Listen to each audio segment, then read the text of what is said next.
안녕하십니까 여러분. 꿈꾸는 여행자입니다.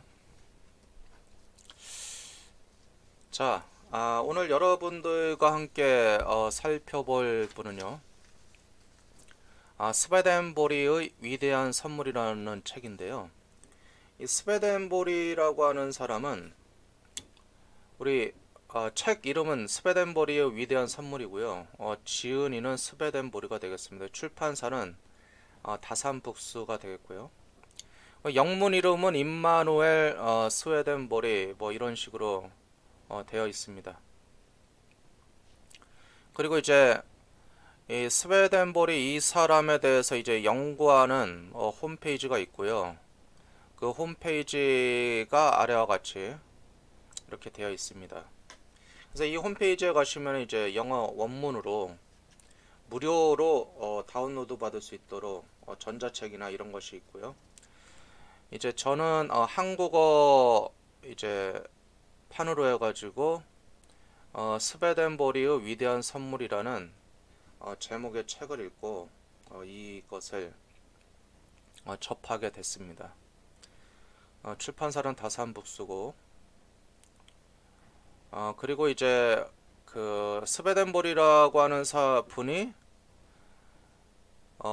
대단히 많은 책을 이렇게 출간을 했어요. 그러니까 집필을 하셨는데 그 중에서 어떠한 부분의 것을 이제 추려가지고 책을 쓰신 것 같습니다. 그러니까 그 스웨덴보리의 위대한 선물이라고 하는 이 책은 스웨덴보리 그분이 한 편의 책을 그대로 이제 번역을 하신 것이 아니라 이 스웨덴보리라고 하는 분이 쓴 대단히 많은 책 중에 뭐 20여 권의 책 그런 것들을 중에 몇 개를 이제 추려가지고 한 것이라고 볼 수가 있다라고 하는 것을 미리 말씀해 드립니다.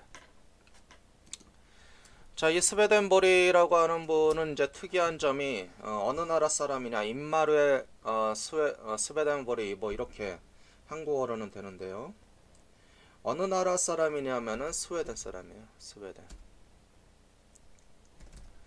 스웨덴 사람이고 그리고 이제 이분이 언제 태어났냐면은 아마 1680 그렇죠. 1688년도에 태어나신 분이에요. 스웨덴에서. 그래서 이제 그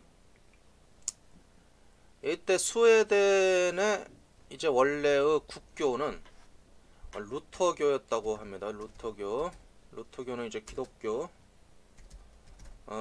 쪽이다 이런 얘기죠. 기독교의 종파다 이런 얘기입니다. 기독교의 한 종파다. 기독교의 한 종파인데 스웨덴.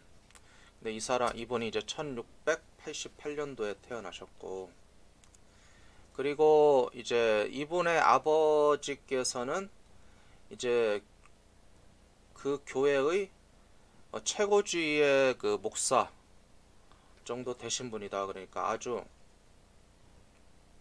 그때는 이제 존경을 많이 받는 그러한 아버지로부터 이제 아버지의 자식으로 태어난 거죠. 스웨덴보리라고 하는 분이.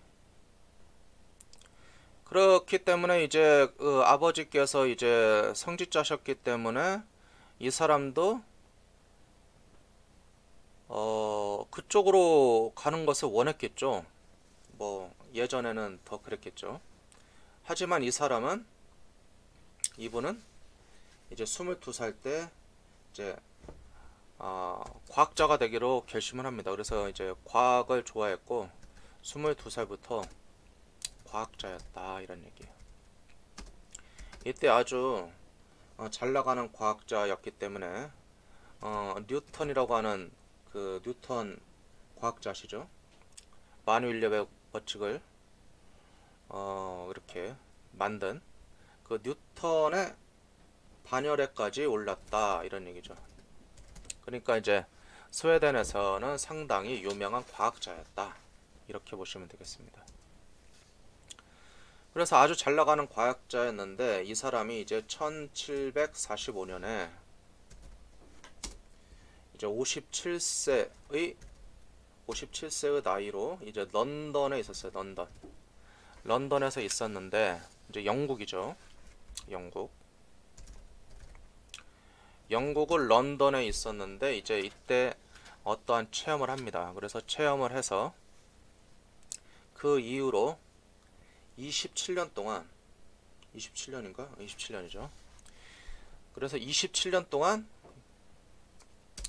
런던의 체험, 어떠한 체험을 시작으로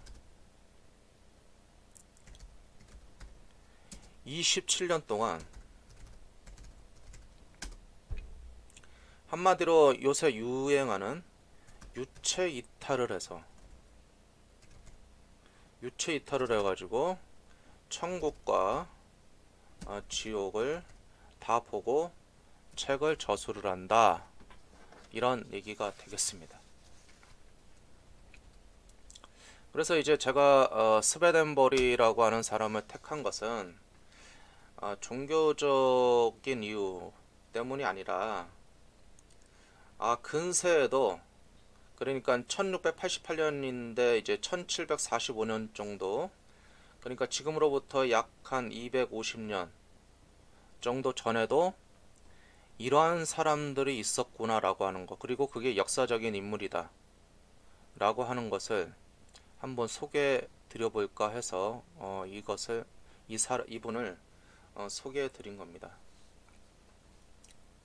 그래서 이분은 이제 57세 될 때까지 이제 유명한 과학자였어요. 스웨덴의 유명한 과학자였고, 또 이분의 아버님께서 그 저명한 그런 목사님이었다라고 하는 거죠. 그럼에도 불구하고 이제 57세 때 그 런던에서 어떤 체험을 통해서 이제 이 사람은 유체 이탈이라는 말을 안 쓰고 여기에서는 죽음의 기술이라는 말을 씁니다. 사실 여기 이 책에서는 죽음의 기술이라는 말을 씁니다. 아마 원서는 제가 바빠서 체크를 하지는 못했는데 한번 이제 원서로도 체크해 보면은 재밌을 것 같아요. 예. 원서에서는 어떻게 되어 있는지, 어떤 그 단어로 되어 있는지는 체크를 해봐야 될 것 같습니다. 만약에 관심 있으신 분은 이 swedenborg.com으로 가셔가지고 여러 가지 책들이 있습니다. 그 책들을 이제 연구해 보시면은 이분에 대해서 정확하게 아실 수가 있을 겁니다. 자, 그래서 이제 내용은 이렇게 돼요. 이제 이러한 그 책 소개를 할 때는 저작권 문제도 있고 해가지고 자세하게, 너무나도 자세하게 알려주면 좀 문제가 될 것 같아서 적당히 모자르게 알려줘야 되는데 하는 생각도 있습니다. 사실은. 그럼에도 불구하고 좀 제가 기억에 남는 거, 그런 거 위주로 말씀드리도록 하겠습니다. 자, 여하튼간에 57세 때 어떤 일이 벌어졌냐면은 이 사람이 이제 솔직히 스웨덴 사람인데 런던에서 이런 걸 했다 그러면 거기 가서 뭐를 했겠어요? 가족도 없이 혼자서 있었겠죠. 그러면 이제 여관에서 있다가, 여기는 이제 여관이란 표현을 쓰는데 여관에서 이제 머물고 식당에서 식사를 했겠죠. 그래서 이 사람은 이제 단골 식당에 가서 식사를 하고 이제 다 끝나고 이제 가려고 그러는데 갑자기 이제 차원이 바뀌는 거죠. 그러니까 물질 세계의 식당이 사라지면서 갑자기 빛이 보이고 무지개가 보이더니 어떠한 그 옷을 입은 사람이, 수도사 같은 옷을 입은 사람이 스웨덴버리를 보면서 그대여 라고 얘기했다라고 합니다. 그대여인데 그대여가 유라고 했는지 여 이렇게 했는지는 잘 모르겠는데 그대여 이렇게 하고 사라졌습니다. 그래서 그러고 난 다음에 약간 안개 같은 게 끼더니, 그리고 나서 이제 다시 현실 세계로 들어왔어요. 식당에서 갑자기 그렇게 된 거예요. 그래서 이제 이 사람이 아, 내가 이제 체력이 딸리나 보다. 나이가 이제 57세니까. 헛것이 보이는구나 하고 와서 여관에 와서 편안히 이제 쉬었습니다. 그날은 아무 일도 일어나지 않았는데 그 다음날 이 사람이 다시 나타나요. 동일한 사람이. 동일한 사람은 아니죠. 무슨 어떠한 그 동일한 그런 형체가 사람과 같은 형체가 나타나서 이제 얘기를 해줍니다. 그러면서 내가 너를 이렇게 영계의 세계로 안내를 할 테니 그거를 자세히 잘 보고 그것을 이 세상 사람에게 알려라 라고 합니다. 그래서 임무를 준 거죠. 그러니까 이제 과학자로 잘 나가던 사람이 갑자기 무슨 영계의 세상을 이렇게 보여준다고 하고 하는 어떤 뭐 사람과 같은 형체가 나타나서 그 이후로 이 사람은 이제 영계를 드나듭니다. 그래서 뭐 천국도 가고 지옥도 가고 하는데 그것을 무려 27년 동안 했다라고 합니다. 27년 동안. 그래서 27년 동안 이제 그곳에서 있었던 일들을 다 기록을 합니다. 왜냐면 이 사람은 뭐 직업이 뭐라고 그랬어요? 과학자였어요. 과학자면 과학자가 얼마나 그 치밀하고 객관적인 사고를 했겠습니까? 그래서 여러 가지 일들을 다 기록을 했다라고 하는 거죠. 그러면 이제 이쯤 들었을 때 우리가 생각하는 것이 그 사람이 진짜로 거기를 갔었는가? 아니면 환상인가? 아니면 뻥인가? 만들어낸 것인가? 아니면 미쳤나? 라고 하는 것을 들 수가 있죠. 그래서 이제 미치지 않았고 그런 것이 사실이라고 하는 것을 네 가지 정도 에피소드를 소개했습니다. 네 가지 에피소드. 자, 네 가지 에피소드가 있는데 이제 첫 번째는 뭐냐면은 그 스웨덴 여왕이 이제 그 스웨덴보르그를 부릅니다. 이제 한참 이제 유명했을 때 부른 거죠. 아마 한참 유명했을 때 불렀을 때는 제가 생각하기로는 70대였을 때 불렀을 거예요. 이 사람이 84살에 돌아가셨는데 생각해 보세요. 이것은 아주 이제 뭐 쉬운 생각인데 이분이 이런 말이 있어요. 무슨 말이냐면 과학은 설명할 수 있는 것을 설명하는 게 과학이에요. 철학은 설명할 수 없는 것을 설명한다. 신학은 설명해서는 안 되는 것을 설명하는 겁니다. 이 영계의 세계에 대해서 말하는 것 자체는 이것은 어떻게 생각하면은 말 한마디 잘못하면은 바로 조금 심한 경우 지금 뭐 1700년도니까 이게 조금 더 앞으로 나가서 뭐 1400년도나 1500년도 이 정도 됐으면은 벌써 화영감이에요. 이거 말하기가 되게 어려운 겁니다, 사실. 과학점에도 불구하고. 그리고 이 사람의 체험을 이렇게 얘기하고 이렇게 정식으로 그 천국과 지옥이라는 책을 출간을 한 것이 이런 그 경험을 한 지 12년 만에 출간을 했어요. 그것도 영국에서. 그러니까 무슨 얘기냐면 이 사람이 책을 출간을 해요. 근데 12년 만에 책을 최초로 출간을 해요. 그것도 영국에다 출간을 해요. 자기 나라에서 하는 것도 아니고. 근데 이때 이 출간을 할 때 이거 어떻게 될지 모르니까 이것을 익명으로 합니다. 익명으로. 왜 익명으로 했을지 이해가 가죠. 이 사람은 57세 때부터 이거를 했고 12년 만에 책을 출간해요. 그럼 이 사람은 거의 70 됐을 때 이거를 출간한 거예요. 그러니까 70 됐으니까 야, 내가 뭔 일 생겨도 내가 아니면 미래를 뭐 볼 수 있을지는 모르겠지만 그래서 이거를 익명으로 한 겁니다, 사실은. 대단히 어려운 결정이에요. 지금 세계에서도, 지금 세상에서도 어떠한 뭐 천국과 지옥을 다녀왔다, 이렇게 막 이렇게 출간을 한다라고 했을 때 이 사람은 분명히 종교는 그 아버님께서 이제 뭐 그렇게 하셨기 때문에 철저한 기독교 신앙을 기준으로 해서 살아온 사람입니다. 그럼에도 불구하고 이런 책을 출간을 한다라고 하는 것은 너무나도 큰 부담이 됐을 것이다.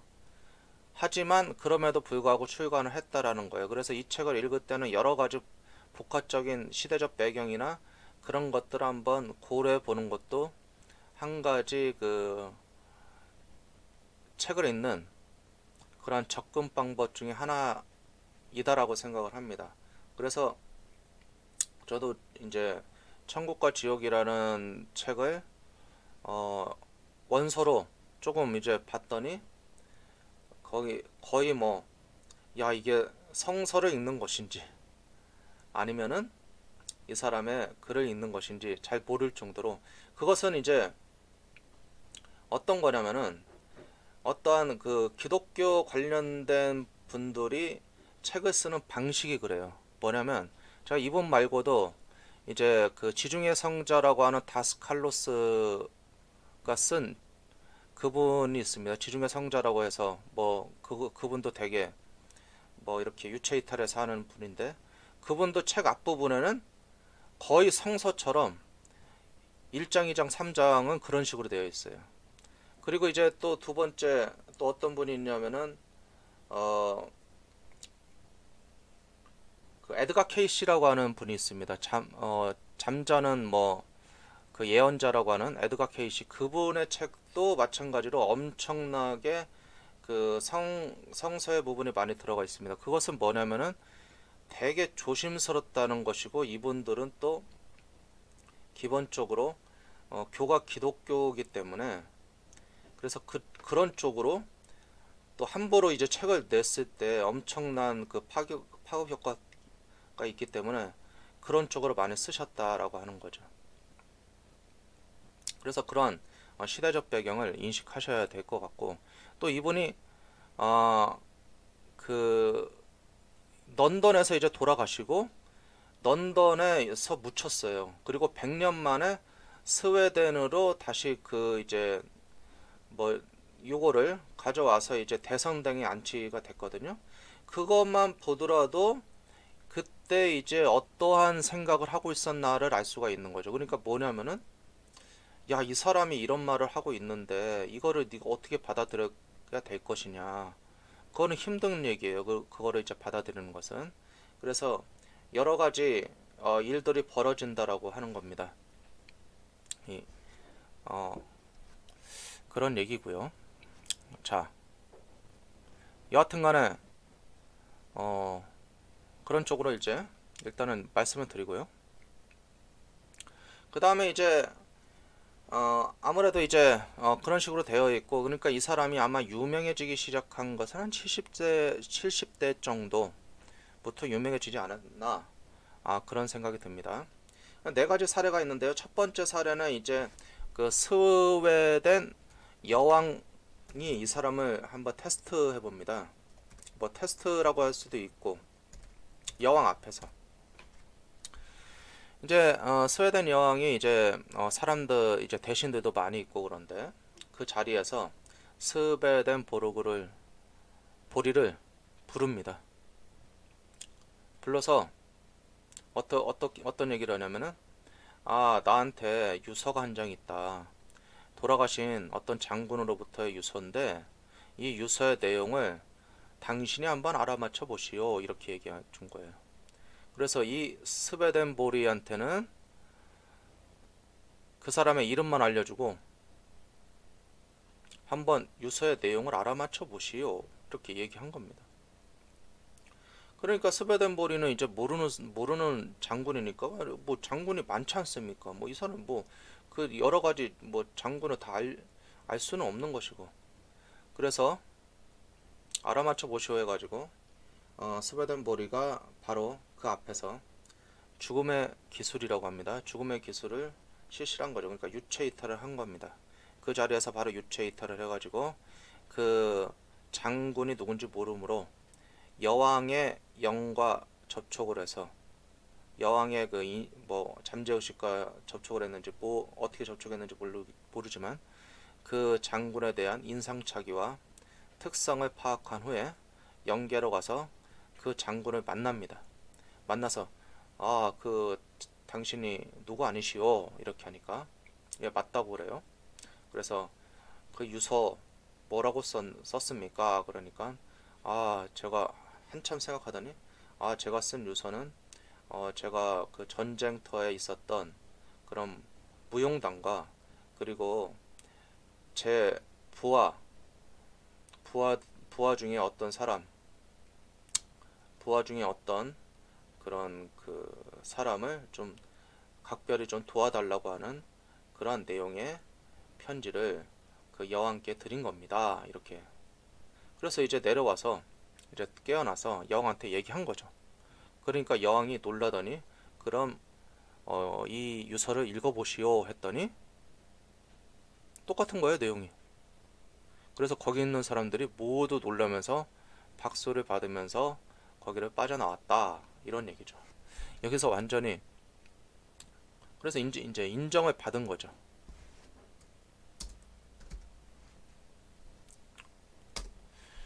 두 번째는 어떤 일이 있었냐면은 어떤 이제 그 대사가 이렇게 스웨덴에서 이제 그러니까 외국의 대사가 스웨덴에서 이제 일을 하고 이제 본국으로 되돌아갔는데 돌아가셨어요. 근데 이제 그 대사 앞으로 청구서가 날라왔어요. 부인한테 선물한 귀근속에 대한 잔금이 지불되지 않았으니까 지불해 주세요 라고 하는 그런 청구서예요. 그런데 이제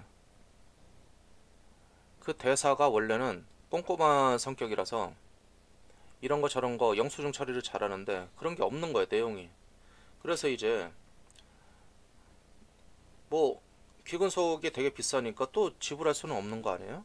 그래서 이거를 스베덴보리한테 좀 연계 가가지고 내 남편 만나서 그 영수증 어떻게 된 건지 좀 처리해 달라, 알아봐 달라라고 했더니 하도 딱 하니까 그래서 연계 가가지고 물어봤더니 장롱 몇 번째에 있다 이렇게 얘기를 했습니다. 그러니까 그 부인이 아니 내가 거기는 철저하게 찾아봤는데 거기 없습니다 라고 얘기했대요. 그러니까 스웨덴보리가 그 서랍은 이중으로 되어 있습니다. 한번 밑에를 뜯어보시면 거기에 있을 겁니다 라고 했대요. 그러니까 진짜로 거기를 뜯어보니까 아주 귀중한 서류들이 많이 있었다는 겁니다. 그리고 거기에 영수증도 있었다는 겁니다. 그래서 이 영수증 사건 이걸로 이제 기록이 됐고요. 세 번째 사건은 이제 불이죠, 불, 화재. 그래서 이제 하루는 이제 스베덴보리가 자기 집으로부터 멀리 떨어진 친구네 집으로 놀러를 갔는지 방문을 했겠죠. 방문이 좋겠습니다. 단어 선택이. 방문을 했는데 갑자기 스베덴보리가 쓰러졌어요. 그래서 스베덴보리가 그 여행 도중에 많이 이제 뭐 고령이니까 한 70살 이 정도 되니까 고령이니까 많이 힘들었구나. 그래서 이제 침대에 누웠는데 갑자기 화재다 이렇게 얘기를 한 거예요. 그래서 뭐냐면은 스웨덴보리가 갑자기 유체 이탈을 해가지고 자기가 사는 도시를 봤는데 화재가 나가지고 자기 집까지 타게 생겼더라 하는 얘기죠. 근데 갑자기 천사들이 나타나더니 불이 반향이 바뀌고 진화가 됐는데 자기 집 세 번째 집에서 그 불이 진화가 됐어요. 그 얘기를 친구한테 한 거죠. 그 친구한테 하니까 그 친구가 사는 마을의 시장한테 알렸고, 그래서 그 시장은 진짜 그런 일이 있는지 확인하러 사람을 보냈어요. 보내서 갔다 왔더니 그 사람이 얘기하는 거죠. 아, 스웨덴 보리씨네 집 세 번째 앞에서 화재는 끝났습니다. 라고 하는 거죠. 그래서 아, 이게 되는구나. 이게 증명이죠, 증명. 또 하나, 또 하나는 아마 이제 영국의 이제 자신의 사망 날짜를 알려줬어요. 뭐냐면은 영국의 그 아마 영국에서 그랬을 거예요. 영국에서 이제 돌아가셨으니까 거기에 이제 그 목사님들 중에서 스웨덴버리를 만나고 싶어하는 사람이 있었나 봐요. 근데 서로는 이제 본 적은 없죠. 근데 스웨덴버리가 하루는 그 목사님에게 편지를 씁니다. 그러니까 만난 적이 없고 그 목사님이 스웨덴버리한테 만나자고 얘기한 적도 없어요. 근데 편지를 써서 어떤 목사님 안녕하십니까? 목사님께서 저를 만나고자 하신다는 걸 잘 알고 있습니다. 제가 언제냐면은 여기 날짜가 나왔나? 날짜가 뭐 1772년 3월 29일 날 제가 이 세상을 떠나기로 되어 있습니다. 그러니 제가 죽기 전에 오시면은 언제라도 만날 수가 있습니다. 그래서 돌아가신 지 1년 전에 그 목사님께 편지를 썼다고 합니다. 그리고 정확히 3월 29일 날 84세의 나이로 돌아가셨다고 합니다. 그러니까 이분은 정확하게 자신의 사망 날짜까지 알아맞힌 그러한 능력을 가지고 있었던 그런 사람이 되겠죠. 자, 그러면 오늘은 여기까지 일단은 찍기로 하고 또 다음에 다시 이어서 하도록 하겠습니다. 대단히 감사합니다.